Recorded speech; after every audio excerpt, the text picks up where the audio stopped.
Comment changer un interrupteur, niveau de difficulté, un marteau? Interrupteur défectueux ou envie de changer pour un modèle plus en harmonie avec votre nouvelle déco, le remplacement est l'affaire de quelques minutes. Interrupteur de simple allumage ou va-et-vient, l'intervention est à la portée de tous. Vous aurez besoin d'un nouvel interrupteur. Les nouveaux modèles s'adaptent à l'allumage simple et au va-et-vient.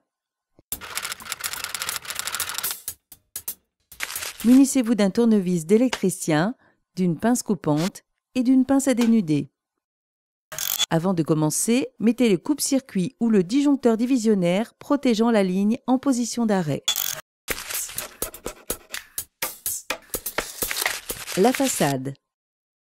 La plupart des anciens modèles présentent une plaque frontale clipsée. Pour l'ôter, engagez la pointe d'une lame de tournevis sur le côté pour faire levier. Placez un doigt ou une petite cale pour ne pas risquer d'abîmer le mur. Parfois, la plaque frontale est maintenue par deux vis qui agissent sur des griffes.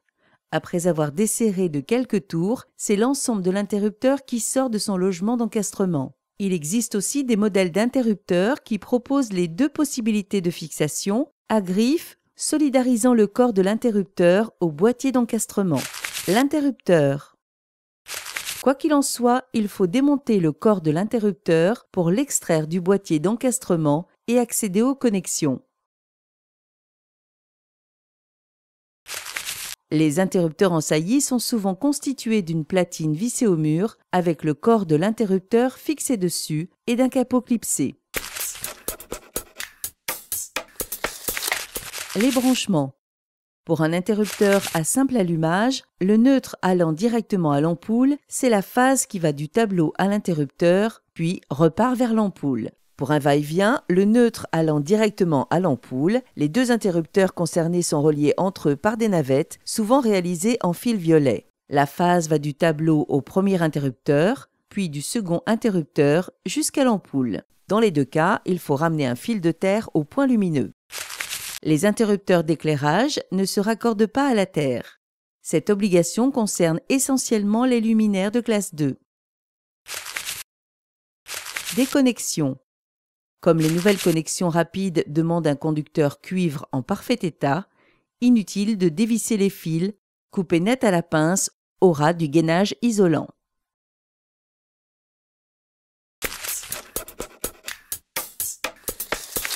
Dénudez le gainage de chaque conducteur sur 10 mm pour un système à connexion rapide, maintenant généralisé.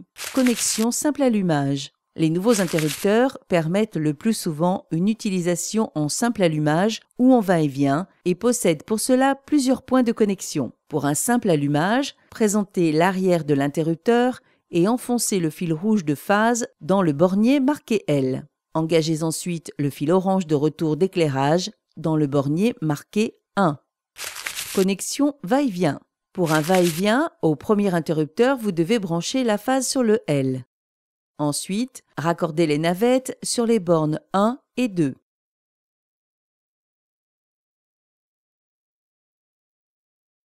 Sur le deuxième interrupteur, raccordez le retour d'éclairage sur la borne L, puis de nouveau les deux navettes sur les bornes 1 et 2.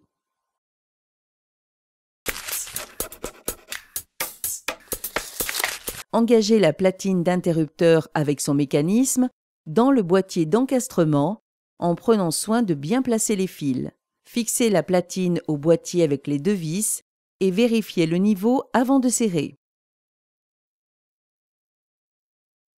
Présentez la plaque d'habillage et pressez pour la clipser.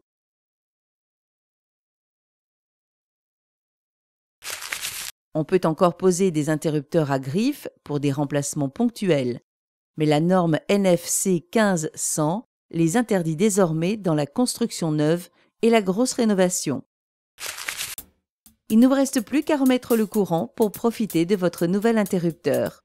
Une question, un doute, un conseil? Contactez le 0810 634 634.